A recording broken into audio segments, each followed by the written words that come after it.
A great day to you, ladies and gentlemen. Magandang araw sa inyong lahat. I'm Francis Chavez of ISA. And masyado akong excited kasi pag-uusapan po natin ngayon yung patungkol sa ating mga products na may nilalaman na tinatawag na AFA. Makikita po ninyo ang products ng ISA, meron makikitang words na AFA dito. AFA. Okay. Dito rin sa ating Vita Cafe, AFA. Sa ating Vita Leaf, AFA. So ano ba yung AFA na yan? At dito sa Vita Brew, AFA. What is AFA? AFA stands for Afanezomenon Floss Aquae. Mahirap po siyang bigkasin, that's why we only call it in its short acronym AFA. Okay, ngayon, the one who's going to discuss about AFA in all our products is a doctor who is very celebrated, especially dito sa tinatawag na alternative medicine. Siya po ay traditional doctor, pero pinopromote po niya yung alternative medicine. At sobrang dami niyang credentials that we really tend to believe in all that what he says. Tulad nito, he is a life member of the Philippine Society for Microbiology. He is also a life member, a national officer, and the convention chairman, and also the PRO or PR officer of the Philippine College for Advancement in Medicine. And most of all, siya po ay awardee ng Indian Board of Alternative Medicine. Ito po ay isang organisasyon po sa bansa ng India at siya po yung kauna-unang Pilipino na natanghal bilang International Holistic Physician of the Year nitong organisasyon na to. Isang Amerikano, isang taga-Europe ang nanalo niyan, and for the first time, and the one and only Filipino na nakapagkuhan ng ganyang tanghal ay itong ating guest ngayon. At the same time, ito pong ating guest ay isang radio anchor for 7 years already ng programang Basta Natural sa DZEC from Mondays to Fridays, 7 p.m. to 8 p.m. Okay? So, ang dami po niyang credentials and it's very nice to hear from this person kasi pag nagsasalita siya, talagang makikita niyo yung authority at saka credibility niya. Okay, siya po ay without further ado, I would like to introduce to you Dr. Erwin Torres.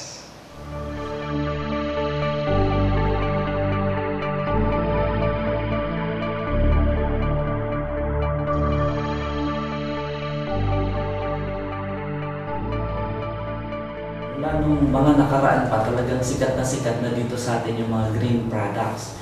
Sumikat yung spirulina, chlorella, at iba't iba pa. Pero nung lumabas itong AFA, pinakilala ito sa akin ng isa kong kaibigan at nasubukan natin, ginamit natin sa clinic.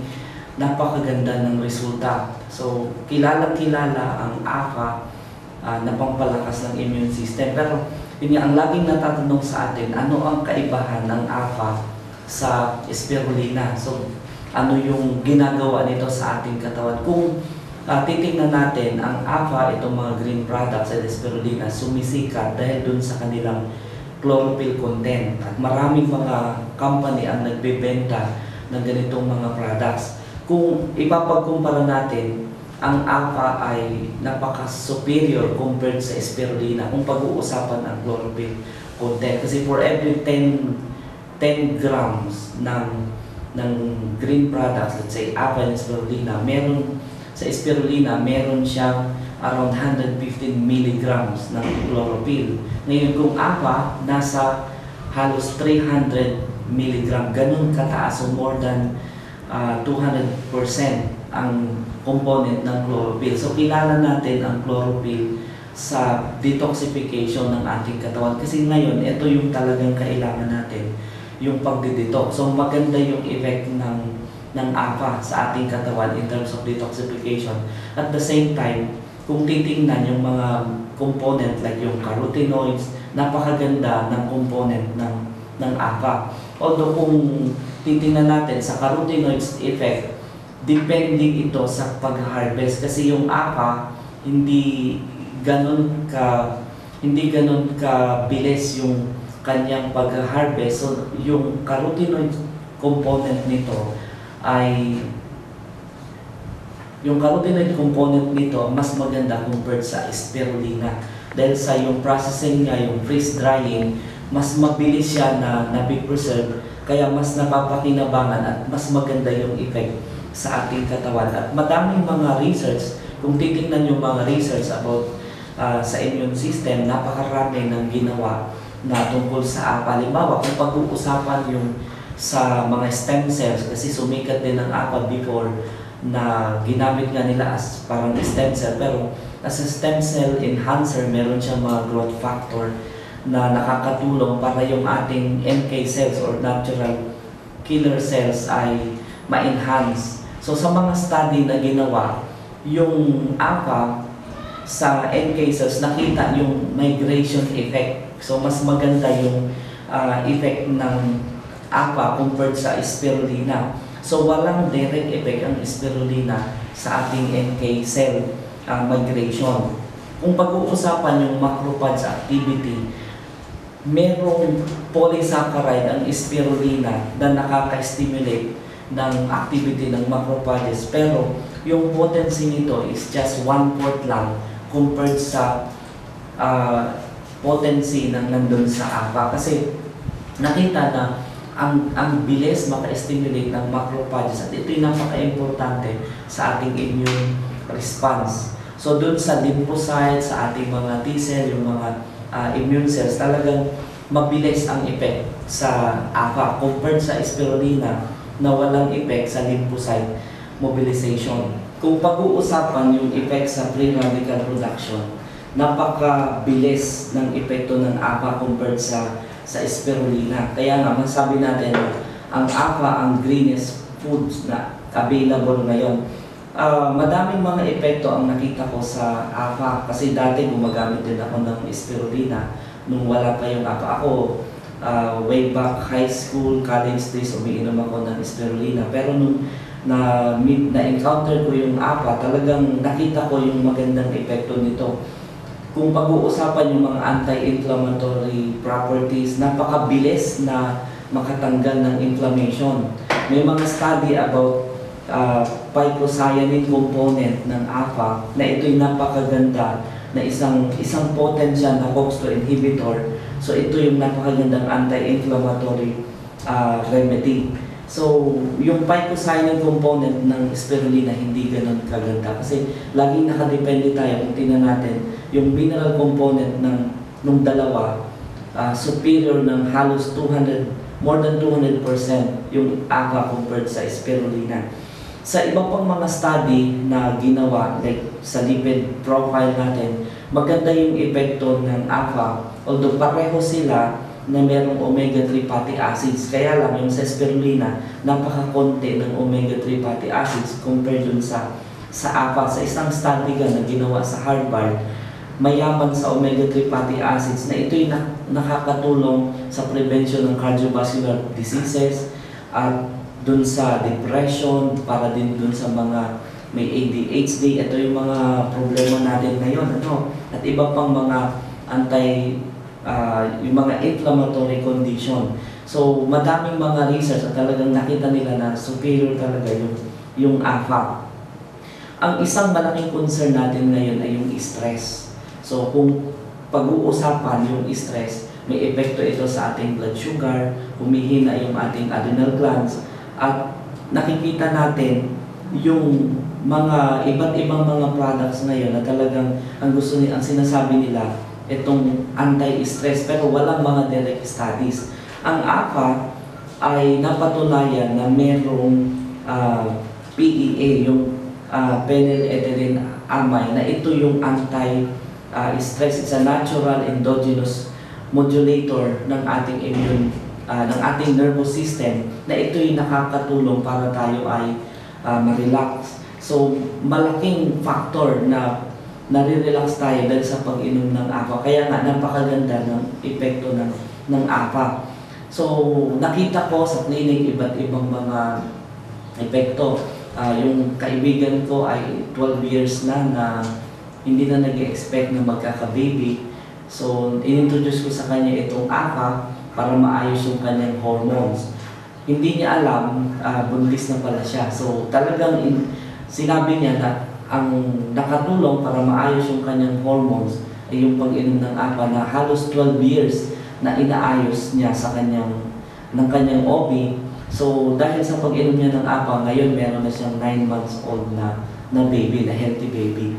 So sa iba pang mga experience ko like sa hormonal problem, madaming mga yung mga irregular menstruation, madami akong na-encounter mga bata pa 17 to 18 years old na binibigyan ng pills para maayos yung hormones. I'm against sa pag-inom ng mga pills, lalo na dun sa mga teenagers, kasi nga nagiging promiscuous sila. So binibigyan ng APA at nakita ko yung epekto na in just 2 weeks ng pag-inom, na i-improve yung kanilang hormones, naaayos yung kanilang menstrual cycle. Kaya talagang ang ganda ng epekto nito sa hormones. Kaya nga, kung ipapagkumpara with other products, talagang superior, lalo na sa mga green products, superior ang APA.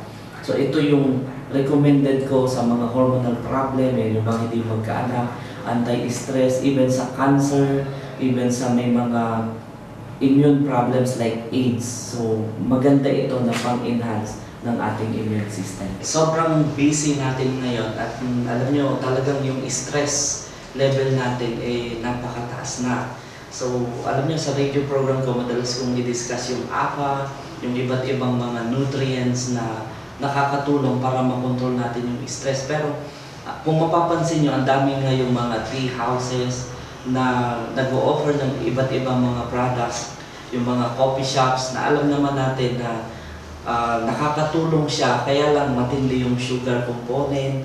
Kaya mapapansin nyo, kasabay ng pagdami ng mga tea houses at sa mga coffee shops, ang dami dun sa ating mga working professionals ang talagang tumataba. Kaya nagigain ng weight dahil sa yung mga anti-stress nila na iniinom, usually like coffee and tea, talagang dahil sa madaming sugar, so nagkakaroon ng pagpapadagdag ng timbang.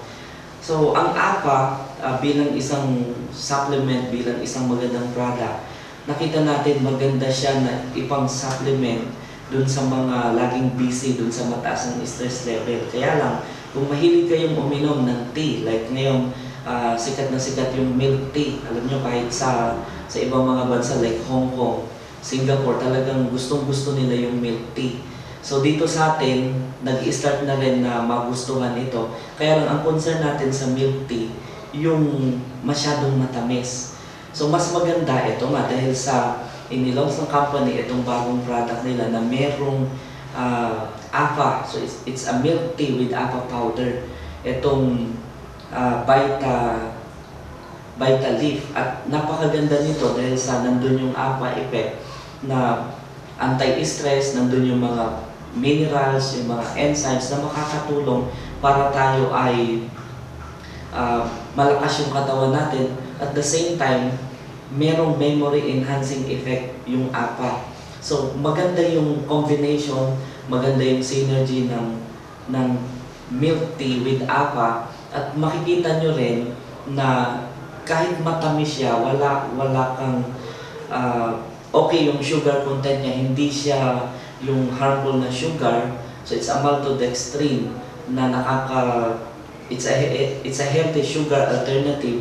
So okay lang ito na inumin madalas. So yung isang product pa, yung Vitalife, ito naman yung merong green tea para doon sa mahilig uminom ng green tea. Alam niyo, ang green tea, madami ng mga research, hindi lang siya pang tanggal ng stress, nakakatulong siya pang mapayat.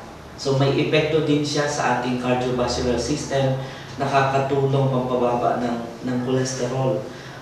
Madalas kong banggitin sa radio program ko na yung proper amount ng vitamin C, lysine, proline, at saka green tea extract ay nakakatulong para ma-reverse yung cardiovascular problem. Kaya nga, maganda na ini-enjoy natin itong green tea. Itong Vitalife, ito yung product na yung green tea na merong APA. So yung benefits ng APA, makukuha natin. At the same time, yung effect ng green tea, mararamdaman nyo na napaka-effective. So, anti-cholesterol, anti-stress, ito, uminom tayo ng Vitalife. Ngayon, dun sa mga sinasabing sumasakit na yung sikmura, di ba, nangangasim dahil nga sa sobra na yung pag-inom ng kape. So, merong isang product ang company na merong ginger. So, ito yung Vita Brew na maganda sa ating stomach. So, it's a stomach tonic at the same time lung tonic. Pero bukod doon, may iba pang mga ingredients like turmeric, nandun din yung sambong, nandun din yung lagunte. So, maganda siya na para doon sa mga medyo umiidad na. At the same time, yung effect ng APA nandun din. So, it's a multivitamins, lalo na sa mga elderly na nakakaranas ng pangangasim ng tiyan, yung hindi pwedeng uminom ng kape. So, itong Vita Brew ang inyong inumin. Alam nyo, bilang isang lung tonic, dahil sa nandun yung lagundi, kilala natin ang lagundi dahil sa ito ay approved ng ating Department of Health para sa mga lung problem like sa ubo. So, pwede siyang makatulong sa ganong aspeto. At kilala naman natin ang luya para dun sa mga sa ganyang aspeto. At the same time, pampalakas talaga ng ating respiratory system. Yung mahilig naman uminom ng kape, so itong Vita Cafe ang dapat sa inyo. So nandun yung APA na kilala natin, napakaganda na multivitamins, na antioxidant, nandun yung mga effect. At ang nakita ko na isang magandang ingredient nitong Vita Cafe ay itong cordyceps. Alam nyo, ang cordyceps ay isang napakamahal na klase ng mushroom na available lang sa Mongolia, dun sa northern part ng China.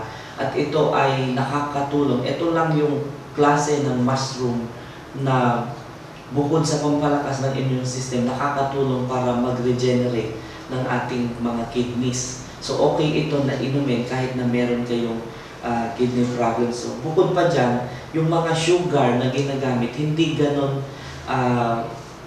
katamis. At ito yung mga healthy sugar alternative like stevia. So napakaganda nitong inumin. So okay ito kahit kayo ay merong diabetes. Kaya nga, para alert tayo, healthy tayo, and inumin nyo itong Vita Cafe.